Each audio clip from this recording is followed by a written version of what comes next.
예, 우리 말씀 보도록 하겠습니다. 함께 보실 말씀 로마서 말씀입니다. 로마서 우리 10장 우리 2절 3절 말씀을 함께 우리 보도록 하겠습니다. 로마서 10장 2절 3절 말씀 함께 한 목소리로 합독하도록 하겠습니다. 함께 읽습니다. 시작. 내가 증언하노니 그들이 하나님께 열심히 있으나 올바른 지식을 따른 것이 아니니라. 하나님의 의를 모르고 자기 의를 세우려고 힘써 하나님의 의에 복종하지 아니하였느니라. 아멘. 예, 우리 이 시간은 기독교 강요 3권 2장 우리 2절에서 5절에 대한 내용을 이 시간 보겠습니다. 믿음에는 지식이 포함된다 라는 내용이고, 스콜라 신학이 소위 맹목적 믿음의 개념이 참된 이런 내용을 참된 교리를 흐리게 된다라는 것들을 가르치고 있어요.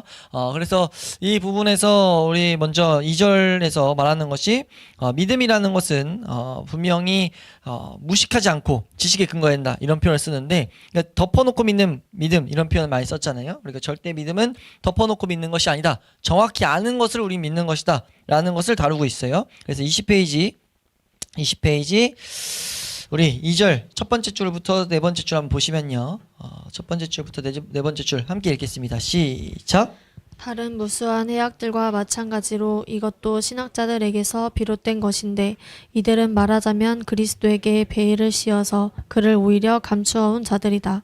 그리스도를 똑바로 바라보지 않는다면 우리는 끝없는 미로를 헤매게 될 것이다. 예, 우리가 그리스도를 똑바로 바라봐야 된다라고 말하는데, 똑바로 바라본다는 것은 좀 정확히 안다라는 개념과 같다고 보셔도 돼요. 우리는 그리스도를 붙들고 살아가는 것, 믿음으로 살아가는 것, 은혜로 살아가는 것, 이게 무엇인지 분명히 좀 알아야 된다는 거죠. 근데 한켠에 뭐가 있다는 거예요? 자꾸 덮어놓고 그냥 막연하게 생각하는 것들이 있다는 거예요. 우리가 은혜면 되지 뭐. 이것이 이 시대의 교회도 분명 그런 게 있는데, 이게 이 칼빈 시대에도 로마 카톨릭이 완전히 그랬기 때문에 로마 카톨릭이 그래서 로마 카톨릭은 구원관에 대해서도 말씀드렸죠. 교회 안에 속하면, 교회 세례 회원이 되면은 구원이다 라고 지금 말하고 있어요. 그게 이제 분명히 그 개념은 아까 좀 전에도 새신자 교육할 때도 잠깐 그 내용을 잠깐 언급을 했는데, 이게 분명히 참된 진리에 다 있긴 합니다. 어디 다 있냐면 사도들의 가르침 위에 사도들과 선지자들의 가르침 위에 교회가 세워졌다라는 가르침. 그래서 그 카톨릭에는 교황 제도가 있잖아요. 그래서 그 교황 제도가 그 개념에 다 있어서, 근데 변질돼 버렸죠. 변질돼서 그 성경, 사도들이 보는 성경에 대한 그 시선이어야 되는데 그게 아니라 교회가 하는 말이면 맞다 라는 개념이 은연중에 들어와 버린 거예요. 그래서 이 시대에도 그걸 여기서는 맹목적인 믿음이라고 했죠. 맹목적으로 그냥 믿는 거. 네, 그래서 그렇게 믿게 되면은 우리가 반드시 알아야 될 것은 우리의 신앙은 끝없는 미로를 헤매게 된다, 올바로 전혀 자라가지 못한다 라고 지금 말하고 있다는 거죠. 그래서 이 시대의 사람들이 신자들에게, 성도들에게 그리스도를 직접 알게 하기보다 막연한 경외심, 맹목적인 복종 이런 것들을 믿음이라고 가르쳤다 라는 것들을 우린 좀 알아야 돼요. 근데 지금 칼빈이 단언하는 거죠. 예, 그거는 아니다, 올바른 믿음이 아니다, 믿음은 무지가 아니라 지식에 근거한다 라는 걸 말하고 있어요. 그래서 우리가 좀 전에 읽었던 성경 본문에서도 바울도 그런 말을 했죠. 바울이 말하는 것이 올바른 지식이 있지 않으니까 그것이 결국 멸망하게 된다 이런 것들을 말했잖아요. 우리 다시 한번 우리 2절 말씀 읽어볼까요? 읽었던 성경 2절 말씀 함께 읽습니다. 시작. 내가 증언하노니 그들이 하나님께 열심히 있으나 올바른 지식을 따른 것이 아니니라. 그러니까 하나님에 대해서 열심히 막 갖는다고 그것이 지금 올바른 길이 아니라는 것을 우린 분명히 알아야 된다는 거예요. 3절에서 그렇게 진단하죠. 하나님의 의를 모르고 자기 의를 세우게 된다는 겁니다. 그래서 힘써서 하나님의 의에 복종하지 않는 비극에 빠져버리는 거죠. 열심을 가지고 하나님께 열심을 냈는데 그게 오히려 하나님의 의, 하나님의 뜻에 복종하지 않는 이런 결과를 낳게 됐다라는 것들을 성경은, 그리고 믿음의 선배들은 분명하게 지금 말하고 있습니다. 우리 21페이지 가보셔서 21페이지 그래서 7번째, 6번째 줄 맨 오른쪽, 믿음은 무지가 아니라 세 줄만 읽어보겠습니다. 함께 읽습니다. 시작. 믿음은 무지가 아니라 지식에 근거를 두는 것이다. 그리고 여기서 말하는 지식이란 하나님에 관한 지식만이 아니라 신적인 뜻에 대한 지식까지도 포함되는 것이다. 네, 그래서 이거는 신적인 뜻, 이것이 무엇이냐 했을 땐 오전 예배 때도 살펴봤던 에베소서 특별히 잘 가르치는 게 에베소서 1장에서 밝히고 있는 삼위 하나님의 그런 계획이라고 우리가 이해하실 수 있죠. 그래서 믿음이라는 것은 하나님에 대한 관한 지식, 하나님의 그 뜻에 대한 지식을 우리가 분명히 아는 것이다 라고 말하는 거예요. 이걸 좀 풀어서 설명하면 이게 지금 이 시대에도 믿음이라는 것이 아무것도 몰라도 그냥 맡기는 거, 이게 믿음이라고 이제 가르치는 경우가 있는데 이건 완전 잘못된 겁니다. 당시에도 그랬지만 지금도 이런 형태가 있는 것. 이건 좀 풀어서 설명하면은 이런 거예요. 그리스도 깊게 알려고 하지 말라. 그냥 교회가 시킨 대로 해라. 라는 식으로 가게 된다는 거죠. 그렇게 실제 안 가르쳐도 맹목적인 믿음은, 그러니까 추상적인 믿음은 잘못된 그런 모양을, 형태를 띌 수밖에 없다라는 것을 우리는 분명히 알아야 돼요.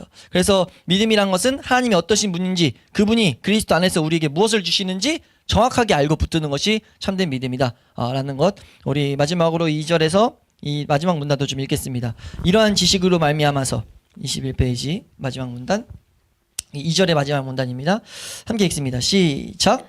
이러한 지식으로 말미암아서 분명히 말하지만 우리의 느낌을 굴복시킴으로써가 아니라 우리가 천국에 들어감을 얻는 것이다. 사도는 사람이 마음으로 믿어 의에 이르고 입으로 시인하여 구원에 이르느니라 라고 말씀했는데, 이는 곧 사람이 자기가 깨닫지도 못하고 심지어 살펴보지도 않은 것을 그저 맹목적으로 믿는 것만으로는 절대로 부족하다는 것을 시사해 주는 것이다. 하나님의 선하심에 대한 분명한 인식이 반드시 필요하다. 우리의 의가 바로 거기에 근거를 두는 것이다. 이 말은 무슨 말이냐면은 우리가 이 시대에 사실 가장 또 잘못 쓰이는 이 내용이잖아요. 이 시대에 우리가 전도에 대해서 듣게 됐을 때 특별히 제일 우리가 경계해야 될, 이건 완벽한 교회 안에서 배격돼야 될 내용이 사형리 같은 걸 가르친 뒤에 있는 영적 기도문. 영적 기도문은 이게 잘못된 성도를 양산하는 통로가 돼버렸죠. 그래서 영적 기도하면 영적 기도 자체가 다 틀렸다라고 하기보단 영적 기도 뒤에 있는 멘트가 더 치명적이라고 이해하셔야 돼요. 영적 기도 따라하면은 당신은 이제 구원받았습니다. 당신 안에 예수님이 오셨습니다. 당신은 구원받은 자로서 살아가는 삶을 위해서 교회를 향해 가세요. 이런 것들이 사형리 뒤에 적혀 있는데 이건 완전 성경의 내용과 반하고 있는 내용이죠. 근데 그들이 왜 그런 것들을 만들었냐 했을 때 그 구절이 마음으로 믿어 의에 이르고 입으로 시인해서 구원을 얻는다 라는, 그 입으로 시인해서 구원을 얻는다 라는 대목 때문이에요. 입으로 시인해서 그들이 믿음을 증명했다 뭐 이런 식으로 설명하는 건데 완전 잘못했죠. 왜요? 그 앞에 뭐가 붙어 있습니까? 마음으로 믿어 의에 이르어야 돼요. 그럼 이게 뭐냐 라고 했을 때 이건 완전하게 지식에 기반된 믿음입니다. 왜냐하면 마음으로 믿어 의에 이른다는 것, 의에 이른다는 성경의 표현은 이미 로마서 3장에 밝혀놨어요. 로마서 3장에 의에 이르는 게 뭐냐라고 했을 때 예수 그리스도가 이제 거기서 좀 어려운 개념이 나오는데 법정적 의와 관계적 의, 하나님께서 사람에게 준 어떤 복잡한 의에 대한 개념이 설명돼 있어요. 하나님의 약속 같은 것이 함축된 어떤 구절이거든요. 그걸 보이면서 그걸 아는 자들, 그렇게 믿음은 주어지는 거예요. 그걸 마음에 받아들이는 거죠. 근데 뭔지 몰라요. 근데 믿는데, 그럼 성경에서 말하는 것과 전혀 상관없는 믿음이라는 것을 우리는 좀 잘 해놔야 된다는 겁니다. 그래서 요한복음에서도 요한복음 17장 3절에 우리가 믿음을 갖게 됐을 때 영생이 주어졌다라고 하는데 그 영생을 뭐라고 말하냐면 영생은 곧 유일하신 참 하나님과 그가 보내신 자 예수 그리스도를 아는 것이다 라고 선을 긋고 있죠. 영생 주어졌어? 영생은 이거 아는 것이다 라고 말하고 있는 겁니다. 그래서 기독교, 참된 교회에서 말하는, 성경에서 말하는 믿음에 대한 정의를 우린 정확하게 알고 있어야 된다. 그래서 예레미야 같은 데 말씀 봐도 9장 23절 24절에 자랑하는 자는 이것으로 자랑할지니 곧 나를 아는 것을 자랑한다 이렇게 말해요. 나를 아는 걸 자랑해야 된다. 자랑하는 것은 여기 자랑의 내용이라는 거죠. 좀 더 우리 한번 읽어볼까요? 24절 함께 읽습니다. 시작. 자랑하는 자는 이것으로 자랑할지니 곧 명철하여 나를 아는 것과 나 여호와는 사랑과 정의와 공의를 땅에 행하는 자인 줄 깨닫는 것이라. 나는 이 일을 기뻐하노라. 여호와의 말씀이니라. 아멘. 지금 성경에서 분명하게 이런 개념들을 말하고 있다는 겁니다. 특별히 호세아서 말씀 보면은 우리가 제사 예배 드리는 것, 이런 우리의 지금 예배 드리고 하나님께 열심을 갖고 하는 여러 가지 행태들, 이런 것들 중요한 거 맞죠? 중요한데 사실 하나님께서 원하는 게 뭐냐라고 했을 때 나 아는 거다 라고 선을 그어버려요. 6장 6절 말씀 보실까요? 호세아서 6장 6절. 그래서 이 2절에 대한 개념의 정리로서 이걸 좀 잘 기억하면 되겠습니다. 함께 읽습니다. 시작. 나는 인애를 원하고 제사를 원하지 아니하며 번제보다 하나님을 아는 것을 원하노라. 이렇게까지 말하는 거예요. 왜요? 지금 이스라엘 백성이 하나님을 예배한다고 열심히 막 갖고 있는데 중심에 하나님 알려고는 안 해요. 그걸 가지고 지금 이 호세아서에서 진단해서 말하는 게 뭡니까? 나는 번제보다 하나님 아는 걸 원한다. 제사 원하지 않는다까지 이렇게 표현하는 거죠.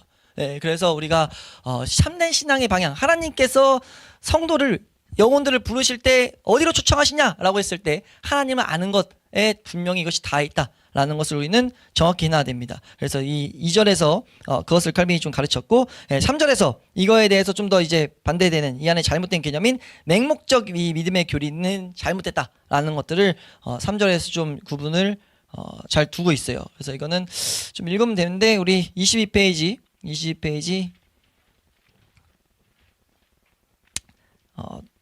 마지막 문단 그 위에 그리하여 세 줄 올라가면 그리하여 그들은 오류 가운데 있으면서도 이 부분부터 한번 쭉 읽겠습니다.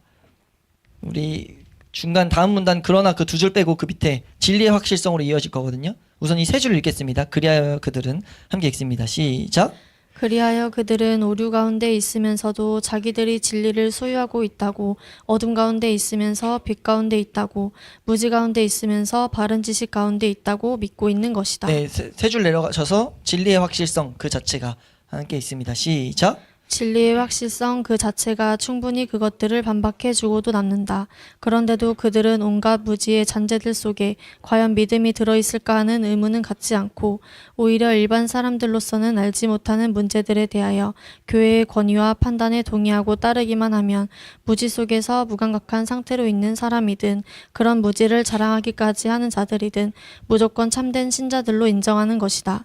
마치 믿음이 지식과 이해와 함께하는 것이라는 것이 성경의 정상적인 가르침이 아닌 것처럼 말이다. 네, 지금 이런 가르침은요, 우리가 왜 배우냐면 기독교 안의 오류는 계속 형태만 다르게 계속 비슷한 맥락으로 반복됩니다. 왜냐하면 이걸 주관하는 자는 마귀이기 때문이에요. 마귀가 교회 안에 계속해서 거짓 가르침, 오류를 심어넣는데 그 일의 핵심으로서 지금 하나님의 말씀을 교묘하게 바꿨는데 그 한 가지가 여기 다루고 있는 내용이 맹목적인 믿음이다. 이게 한국교회도 너무 심했죠. 한국교회도 너무 심해서 우리가 좀 접해진 바로는 목사님 말이면 따라가야 돼. 모르겠으면 그냥 믿어. 이런 식으로 가는 것. 이거 완전 이 형태가 그냥 다른 이름으로 보여 있는 거거든요. 이거는 절대로 우리 그리스도께로 인도할 수가 없습니다. 그들이 아무리 열심을 갖게 돼도요. 그 열심은 올바른 지식을 따른 것이 아니기 때문에 오늘 본문에 말한 것처럼 하나님의 의에 대해서 반대하게 된다라는 것. 그래서 마태복음 15장 9절 말씀 보면요. 마태복음 15장 9절 한번 읽어보시면 마태복음 15장 9절입니다. 함께 읽습니다. 시작. 사람의 계명으로 교훈을 삼아 가르치니 나를 헛되이 경배하는도다 하였느니라 하시고. 네, 지금 분명히 성경에서 우리에게 이런 지점들을, 이런 경고들을 주고 있다라는 것을 우리는 알아야 되죠. 이걸 우리가 잘 알아야 되는 이유가 뭡니까? 이것이 우리 삶 가운데 계속 발생될 수 있기 때문이에요. 나도 모르게 그냥 믿음을 덮어놓고 믿으려고 하는 형태가 발생될 수 있기 때문입니다. 근데 믿음은 무엇이다? 정확히 아는 것이다. 정확히 알고 그것이 내 마음 가운데 조명되길 성령이 분명히 이 믿음은 성령이 주관하셔야 되는 역사이기 때문에 더욱더 말씀을 가지고 기도해야 되는 거죠. 이것이 빠지는 것은 마귀의 계기다라는 것들을 우리는 분명히 알아야 된다라는 것. 그래서 이 내용을 말하면서 바른 믿음을 이렇게 말하다 보니까 하나 다뤄야 될 것이 바른 믿음 이거 가지면 이제 오류가 없는가? 근데 그렇지 않거든요. 그래서 그거를 아예 하나의 절로서 4절에서 다루고 있습니다. 4절 제목이 바른 믿음이라도 항상 오류랑 불신앙에 둘러싸여 있다. 라는 것들을 이제 말하고 있습니다. 그래서 우리 22페이지 밑에서 세 번째 줄 우리 한번 읽어보시면 육체를 벗어버릴 때까지는 부터 다음 페이지 이 문단 끝날 때까지 읽겠습니다. 시작. 육체를 벗어버릴 때까지 바라는 만큼 이루지 못한다는 것을 우리는 일상적인 경험을 통해서도 깨닫게 된다. 그리고 날마다 성경을 읽는 가운데서도 의미가 분명치 않은 구절들을 계속 접하면서 우리의 무지를 체크하게 된다. 하나님께서는 이러한 굴레로 우리를 제어하시고 각자에게 자기의 믿음의 분량을 정해주시기 때문에 아무리 훌륭한 교사라 할지라도 더 배우고자 하는 자세를 가져야 하는 것이다. 네, 그래서 아무리 훌륭한 교사라 할지라도 더 배우고자 하는 자세를 가져야 된다라고 말하면서 여기서 좀 더 우리에게 우리의 믿음 없음을 마귀가 막 고발하고 이렇게 흔들 수 있는 여지를 딱 이렇게 부수는 측면에서 믿음 없음에 대한 믿음의 연약함에 대한 이 부분을 지금 잘 설명해주고 있죠. 그래서 여러 가지 실제 예수님 제자들도 마찬가지였다. 예수님 제자들도 믿음이 있었는데 이 무지가 섞여 있었기 때문에 예수님 제자들이 예수님의 부활 소식 앞에서 막 혼란을 겪게 된 걸 여기 기록하고 있거든요. 예수님의 제자들을 통해 가지고 믿음이 불완전하다고 해서 믿음이 아닌 건 아니다라는 것들을 분명히 말합니다. 그래서 근데 단지 주의해야 될 것은 우리가 불완전하다고 해서 믿음이 아닌 건 아니지만 불완전한 것을 정당화해서는 안 되는 거죠. 그래서 우리가 계속 뭐 해야 된다는 거예요? 겸손하고 배움을 향해 계속 자라가려는 태도를 갖게 되는 게 참된 믿음을 가진 모습이다라는 것. 그래서 그 부분을 우리는 좀 정확하게 알아야 된다라는 것을 가르치고 있습니다. 그래서 이거에 대한 여러 가지 예로서 이제 우리 빌립보서 3장 15절에 있는 것처럼 성숙한 성도라도 다른 지점이 있을 수 있기 때문에 그런 지점이 땐 막 이렇게 하는 게 아니라 하나님의 뜻을 기다리는 것. 이거 불완전하기 때문에 인간의 불완전함을 좀 말하고 있거든요. 그래서 그런 걸 말하고 또 기다림에 대해서 우리는 육체를 벗어버리고 주님과 함께 있고 싶은 소망을 품고 살아가는데 그게 너무 더디게 느껴진단 말이에요. 근데 우리가 그 가운데 우리는 기다림에 대해서 이제 여기서 가르치고 있죠. 또 하나 이제 강조하는 거는 성경의 난해함. 성경을 읽다 보면은 당장 이해하기 어려운 불분명한 구절들을 마주하게 되는데 이러한 경험들이 우리의 무지와 우리의 연약함을 더욱더 뼈저리게 알게 된다라는 것들을 칼빈이 말합니다. 그래서 핵심은 여기서 이 사절의 핵심은 우리가 오류와 연약, 불신앙이 있을 수 있는데 중요한 지점은 뭐냐라고 한다면 아무리 훌륭한 교사를 할지라도 더 배우고자 하는 자세를 가져야 하는 것. 이것이 어떻게 보면 참된 믿음의 표시다라고 우리가 이해하셔도 무방해요. 그래서 지식 없는 우리 이 신앙을 계속해서 경고하고 있죠. 네, 이 부분은 그래서 우리가 해야 될 기도 중에 마가복음에 있는 것처럼 내가 믿나이다 나의 믿음 없음을 도와주세요 라고 하는 이런 내용이 나오는 거예요. 나 믿습니다. 나 믿음 없음을 더 도와달라. 우리의 믿음 없음이 분명히 고백되는 이런 구절들이 가르침들이 성경 안에 있다라는 것. 이 부분을 지금 이렇게 설명드리는 건 5절과 좀 다 있기 때문인데 5절에서 그래서 이 구분을 좀 더 우리에게 좀 필요한 구분을 두고 있죠. 5절의 제목이 믿음의 준비로서의 맹목적인 믿음인데 이게 이제 좀 연약한 불확실한 믿음 이렇게 이해하셔도 돼요. 그래서 앞에서 지금 맹목적인 믿음을 이거 잘못됐다라고 말했잖아요. 우리가 또 믿음이 연약하면 그러니까 맹목적으로만 믿는 거 잘못됐어라고 하는데 믿음의 초기의 모습, 그러니까 올바른 믿음이라 할지라도 참된 믿음의 초기 모습은 맹목적으로 믿을 수밖에 없는 부분들이 있다는 거죠. 그러니까 모르기 때문에 우리가 무지하기 때문에 믿음으로서 걸어가야 될 부분이 있다는 거예요. 그러면 여기서 그 참된 믿음과 이 지금 잘못된 믿음의 차이를 어떻게 할 수 있는가? 분명히 이 맹목적으로 믿는 건 잘못됐는데 맹목적으로 믿는 모습이 옳을 때도 있어요. 그래서 이걸 여기서 표현하는 건 믿음의 처음 증상. 우리의 믿음이 성숙해지기 전에 어린아이의 믿음. 이럴 때는 그냥 맹목적으로 믿는 믿음으로 나타나거든요. 그럼 이것과 잘못된 맹목적인 믿음의 차이가 뭐냐라고 했을 때 배우고자 하는가. 참된 믿음은 하나님이 주신 은혜로서의 믿음은 더욱더 하나님을 알고자 한다는 거죠. 하나님을 향해 나아가고자 하는 것에 계속 반응하고자 한다는 거예요. 그래서 그것이 안 되는 모습에 우리가 힘들어하고 은혜를 때로는 구하며 어떻게 해서든지 더디더라도 하나님을 아는 지식을 향해 계속 나아갑니다. 그게 참된 믿음의 중요한 표지라는 것을 지금 이 5절에서 말하고 있어요. 우리 참 위로가 되는 구절인데 24페이지 밑에서 8번째 줄 정도 올라가시면 오른쪽 아직 믿음의 첫째 가는 원리들에 젖지 않은 상태에서 한번 읽어보겠습니다. 시작. 아직 믿음의 첫째가는 원리들에 젖지 않은 상태에 있는 자들이라 할지라도 말씀을 들을 자세를 갖고 있으면 그들을 신자라고 부른다는 사실이다. 물론 정확한 의미에서 그렇게 부르는 것은 아니고 하나님께서 그의 자비하심으로 그런 경건한 마음의 자세에 은혜를 베푸사 아주 존귀하게 대하시기 때문에 그렇게 부르는 것이다. 네, 그래. 진리에 대한 갈망과 진리 향해서 나아가고자 하는 이런 것들, 하나님 약속, 하나님 말씀 이것을 막 사모함으로 나아간다라고 했을 때 우리가 분명 알아야 될 건 이미 은혜가 작용되고 있다.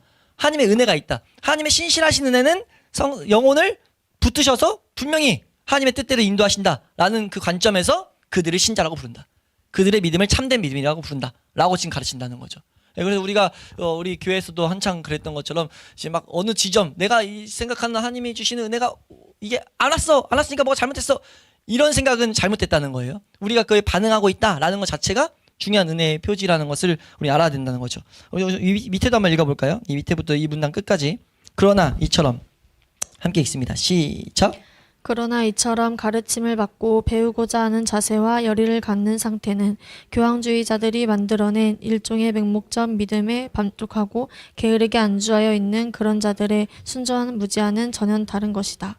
사도 바울이 항상 배우나 마침내 끝내 지식에 이르지 못하는 자들을 극심하게 정죄한다면 하물며 의도적으로 완전한 무지를 조장하는 자들은 과연 얼마나 더 치욕을 당해야 하겠는가. 네, 그래서 지금 이 5절에서 이 두 가지를 구분 지음으로써 여기서 이제 여러 가지 요한복음 사례들이 나오잖아요. 제자들뿐만 아니라 왕의 신하 그리고 사마리아 사람들 이들이 초기에 있는 믿음을 가진 형태였는데 이 믿음이 올바른 믿음이라면 참된 하나님을 아는 예수 그리스도 아는 지식을 향해서 나아가게 된다라는 것을 말하고 있습니다. 그러니까 이 차이점 여기서 핵심 논지는 핵심 내용은 우리가 말씀을 배우려는 자세, 진리를 향하는 그 열림 그리고 무지에 안주하지 않는 것 그것이 핵심적인 구분할 수 있는 참된 믿음의 표지다라는 것 이것을 우리가 잘 기억해야 될 줄로 믿습니다. 우리 말씀 이걸 읽고 이제 마치 마무리하면 사도행전 17장 11절 말씀 보시면 사도행전 17장 11절 사도행전 17장 11절입니다. 함께 읽습니다. 시작. 베레아에 있는 사람들은 데살로니가에 있는 사람들보다 더 너그러워서 간절한 마음으로 말씀을 받고 이것이 그러한가 하여 날마다 성경을 상고하므로. 예, 참된 은혜가 있을 땐 날마다 이 성경을 향해서 다른 박질하게 된다는 거예요. 그래서 우리가 배우려 하지 않은 무지가 가장 위험한 이게 잘못된 믿음이 계속 우리를 장악하고 있는 모습이란 것을 알아서 그러한 모습을 우린 경계하고 올바른 은혜를 구해야 될 줄로 믿습니다.